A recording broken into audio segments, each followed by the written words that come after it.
Welcome back to week 10 of the DSR channel, and I want to talk about spellcasting, specifically the role play of spellcasting. And if you're like me, I need specific advice, right? Like giving me the general idea of describe it is only a little bit helpful. It's not really helpful for me. Like I give me specific words I can try and memorize ideas for how to do that, what it should look like. The more you can, I get ideas, the more that helps me, right? So if you're like me, this might help you. And if you're not like me, where you already have an abundance of ideas to describe how your spellcasting looks, then watch this and give us a lot of ideas in the comments to help us, the rest of us, be better. Okay. And I want to cover stuff. The content I want to cover is coming from this book, the D&D book called uh, Dragon Kings. It came from the Dark Sun campaign setting, and it's second edition AD&D. So this came out in the 90s, 94, 93, something like that. And yeah, this book is like for epic level play for the Dark Sun campaign setting, and that's not what I want to cover. What I want to go over is it had this like section in the book near the back that was specifically about the what your spellcasting looks like, and not just the movements you're making, the words you're saying. It actually was focusing on secondary kind of superficial magical effects that would occur, which I always thought was very cool and very interesting. And I've leveraged that ever since I bought this book 30 years ago. And use that whenever I was describing my spell casting. And so I thought maybe this will help you, right? If you're looking for ideas on what your spell casting might look like, this has some great ideas and very, very specific ideas, tables of ideas for what your spell casting might look like. Okay. And yes, second edition loved its tables, and we're going to start off with a table. And this table is just a very simple one that kind of indicated, based on spell level, it would give you ideas of what kind of secondary effects you might see. Okay, like right off the first row there, spell levels 1 to 3, you might have a visual or oral secondary effect. So visual, right, is sight, oral is sound. You might create a specific sound every time, and then as you used higher level spells, there might be tactile and olfactory sensory effects. There might be additional effects, which are kind of this broad category, and then there's grand effects even that it had suggestions for. And the grand effects were only required for level 10 spells. Yes, Dark Sun used level 10 spells. So, but there's no reason to stick to this mechanical framework. Okay, that's not the point of it. In fact, there'll be elements of the mechanical framework for how this all worked throughout. Just ignore all of that. This is really just about the ideas and the specific words to help you come up with what the spellcasting looks like for your character. Okay, and there are tables you can roll on. You don't have to, right? Obviously, just ignore the mechanics. But if you don't have any idea, just roll and see if that gives you the inspiration you're looking for. Right? Very cool stuff. So first up, it had this whole section kind of explaining, what is in a visual effect, what are all these different effects, and gives examples in this section of what that might look like. And I'm just going to go over like just read through some of the examples here. The tables come next, but these examples are so evocative, I didn't want to skip them. Okay, so here's like their example of visual effects. Streaks of sparkling multicolored light emerge from the vanishing material components, follow the movements of the spell's somatics, if any, then settle on the subjects of the spell. Roleplay gold. Other options might be glowing rings of light and heatless flames. These are the visual effects. Aural effects, so just sound. A shimmer like that of tiny metal wind chimes accompanies the caster's words, rising and falling with the spell's somatics. The jingling emanates from the caster's location, rising from silence to its maximum volume, and then back to silence over the casting time. Other options might be a roaring wind, thousands of slithering snakes. Okay, imagine these things happening as you're casting spells. And what I would do is I would just pick one set of each of these effects for my character and say, this is what, whenever I cast spells, this is what it always looks like. And I would probably only describe those details once a session, since they're not going to change, maybe twice, just depending on how long it's been. All right, olfactory, so sense of smell or taste. The smell may be pleasant, like flowers or perfume, or quite unpleasant, such as rotting meat. Other options may be food, candy, or something arbitrary, like dust, metal, blood. Yeah, just such great evocative imagery here. Tactile effects. They might feel something brush up against them. There might be the sensation. The sensation might be soft and pleasant, such as a feather, or abrasive, such as grit or jagged bone. And imagine like feeling something abrasive and hearing the sound of slithering. Right. Everybody who's around you when you cast a spell, they hear slithering of like snakes, and then feel like maybe snakes brushing up against their skin. Very cool. Then the additional effects, this is one of the higher categories. Here's the example I have. Unusual electricity, static electricity may arise in the vicinity. Small animals may stand still or slowly back away and hide during the casting. The grand effects might be the ground may tremble, rocking tables and tipping over bottles. The weather may temporarily change, clouding over ominously, wind picking up or stopping, temperature growing abnormally hot or chill. And you don't need to follow the framework of those mechanics that's suggested by spell level, but I would kind of follow that, right? Because if the ground trembles like almost like a mini earthquake when you cast your first level spell, then where do you go from there, right? Like what happens when you cast a ninth level spell? Same thing. So I would generally kind of follow this idea of like the least number of effects, the least grand effects for your low level spells, and as your spells get higher in level, more grand effects are occurring. All right, here's the first table. So this is your visual sensory effects. It's got two tables. They're not well formatted in the book, and that happened a lot in second edition. You can just roll 1d10, see what you come out with. It just has a bunch of colors. 10 is a rainbow spectrum. This can help if you're like one of the people who, like me, where you just always have kind of the same idea. Like left to my own devices, the color is always purple for all of my spell effects, right? It's my favorite color, and that's just the first thing that pops in my head is like, yeah, purple things. So maybe this will help you kind of diversify if you're like me. The next table gives you some ideas for the imagery of what these might look like. Okay, so not just purple sparkles, which is what my spellcasting would usually be, but maybe it's little bladed weapons, small animals, squirrels, ghostly humanoids, flames without heat, a distinct glowing rune, light radiate from your eye or your face, or lights swirl over your head, or lights plume up over you toward the sky, or light radiates in a horizontal plane from your hands. All right, all very good ideas. Then then the next one is aural sensory effects. So this is sound, right? You might hear chimes that are high pitched, chimes that are low pitched, far away chanting, far away drums, loud, intense heartbeat, horrible moaning. A heartbeat, though, man, that would be so cool for a necromancer. Every time they cast a spell, you hear a heartbeat. Nice, good role play. Not great sound effects for that, but that's good role play stuff. You might hear ecstatic shouting or distant thunder, hunting horns, metallic clanging, sounds of mass battle, low maniacal laughter, raging torrent of water, or raging wind sounds, low earthquake rumble, the sound of an erupting volcano, or all sounds echo loudly. Noises sound slowed down or speeded up. Sounds shift up or down one octave. that one would be funny too. Hear everybody just talks like they're the chipmunks now. Or a chorus of whispers, very good for like a great old one, a warlock. Just hearing this chorus of whispers, unintelligible whispers in the background. Very nice.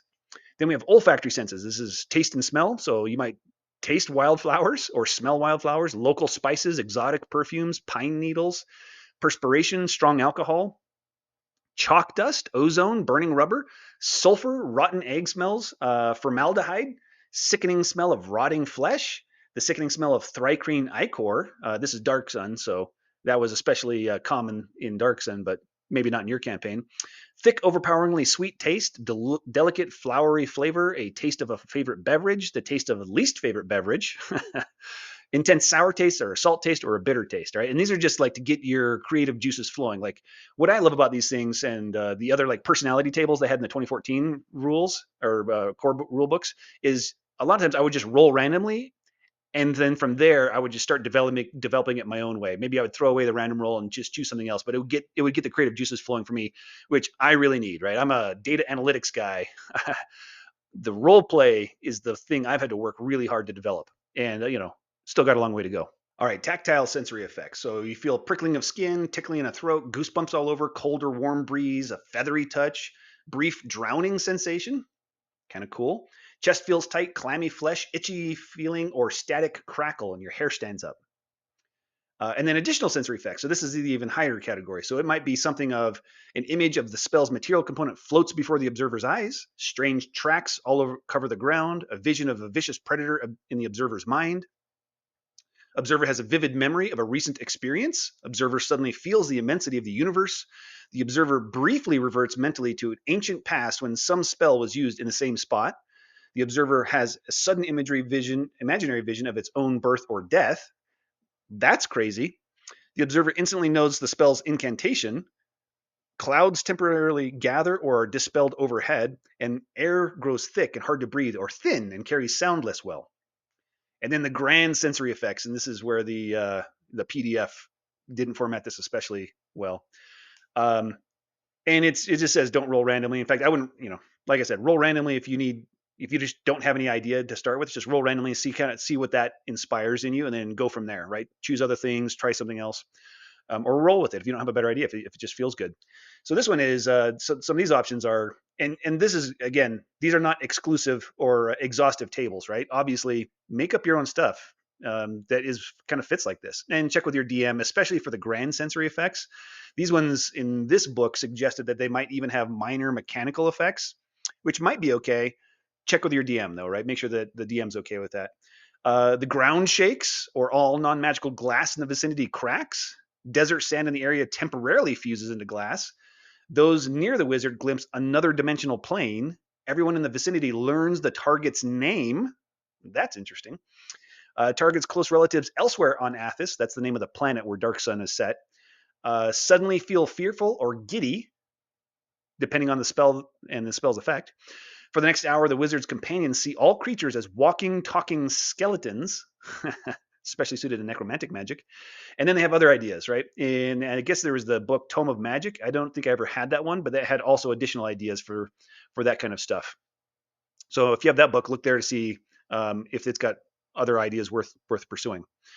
Then it had one final section that was suggestions for specific. They called it specialists. They didn't have subclasses in second edition, but they did have specialist wizards. So you could still be an abjurer.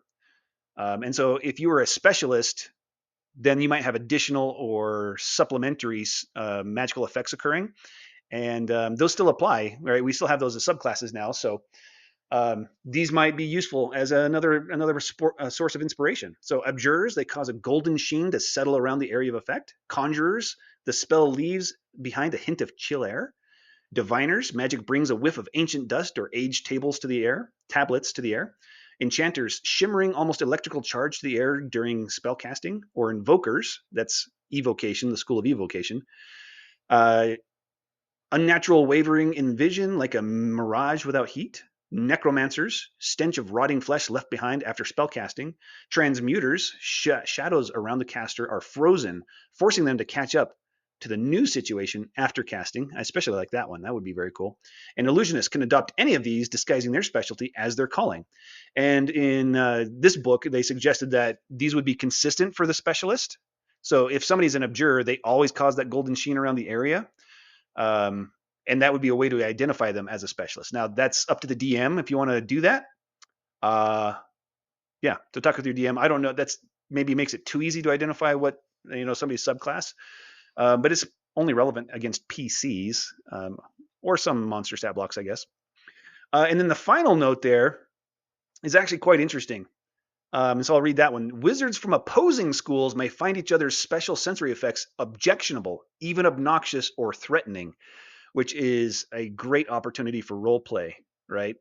And they had, in second edition, there were these schools opposed each other. And so if you were a specialist, you couldn't cast spells from the opposite school and maybe one other school, or two other schools, depending on what your specialization was. And so, but I'm sure you could just Google that and find out what the opposing schools are if you want to lean into that, right?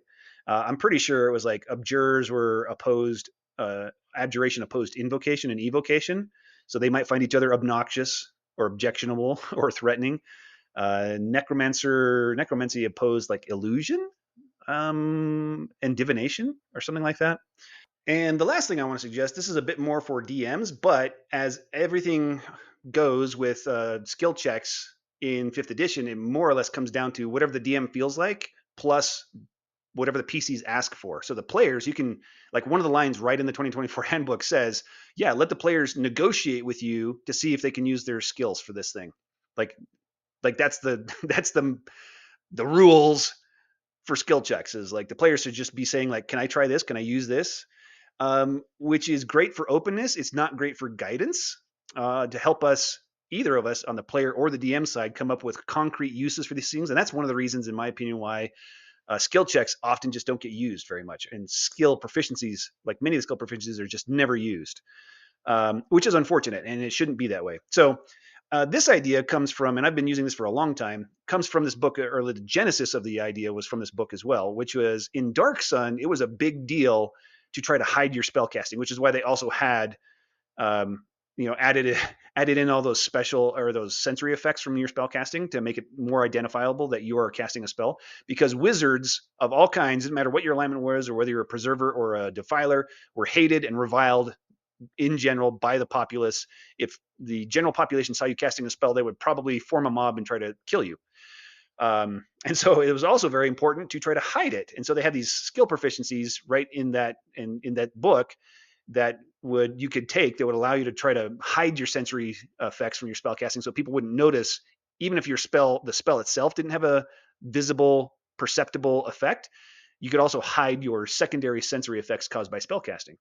Right. So the idea for that I've used in 5th edition ever since I started, and that is that you can try to hide your verbal, somatic, and material spell components. Now, you can't make them not exist. So these checks, even if you succeed, will not make it so that the verbal component doesn't break your stealth. It just means that the observers won't recognize it as a verbal component of spellcasting. So my suggestion is, yeah, you can have the players and let them know in advance that they can roll performance to try to hide verbal, somatic, or material components as non-spellcasting, right? The observers automatically perceive that they're doing these things. You just hide it as something else. Like maybe you're disguise the verbal components as part of a song. You just kind of burst out in song, and you're hiding the verbal components. Same thing, you hide the somatic components as like you waving your arms, gesticulating as part of your conversation, or I don't know, dancing. And then I allow a deception check instead for verbal, or if you don't have performance, you can do a sleight of hand for somatic and material. So that way performance is a little better because you can, with one check, hide all three. If you don't have performance, you can then attempt deception and sleight of hand to hide, if all three of the other spell components. So you'd have to make 2 checks. And I wouldn't do a separate check. Like if you have performance, if the PC has performance, don't make them roll 3 times because that's boring and just time consuming. So just have them roll once. Make the DC set to like the observer's passive insight or passive investigation. Yeah, probably whichever one's higher. And if they beat that with their skill check, then their spell casting is not noticed. And this I think is really important for those social encounters where you want to charm person, right? This is one of the reasons why not having this is one of the reasons why charm person never gets used, because if you cast charm person in front of somebody while you're having a social encounter, you might just cause combat, right? They see you casting a spell automatically and automatically become hostile, right? And then what's the point? So this way, it gives the PCs a chance to try to hide these things. Or if they want to like use guidance during their conversation, you can attempt that with these kind of rules, with these kind of checks. And this is rules is written, but only because there's not rules defining this, right? The rule is just negotiate with your DM. So this isn't even homebrew. This is just the DM fiat for deciding, what can you use skill checks for. All right, and that's the last I've got for today. So I hope you thought, you found this useful. I hope it contributes to your role play. Sorry if it wasn't like the most exciting, data-driven analytics insight kind of stuff for mechanics, but role play, guys, is just as important as the mechanical power of your player character, right? Like I say all the time, if you stop role playing because you rolled initiative, combat is going to suck. It's not going to be fun, right? At least eventually, right? It might be fun a few times. It might be fun for an hour. It gets old fast if nobody's role playing during combat. So use this stuff to try to help you to role play more during combat and also leverage more skill checks and allow you to use spell casting during social encounters without causing combat. Okay. And DMs or other people out there, if you have other ideas for how to do this kind of stuff better, things I didn't think of, I'm sure there's all kinds of things I haven't thought of. So drop it in the comments. Let me know what other things other ideas you all have, and maybe I'll do another version of this to just get more and more ideas out there. In fact, I've already had some of my other players suggest things, so I'm getting lots of great ideas. I just didn't want to cram it all into one video. All right, thanks for watching. Remember to be cool to each other when you play D&D, and I'll catch you next time.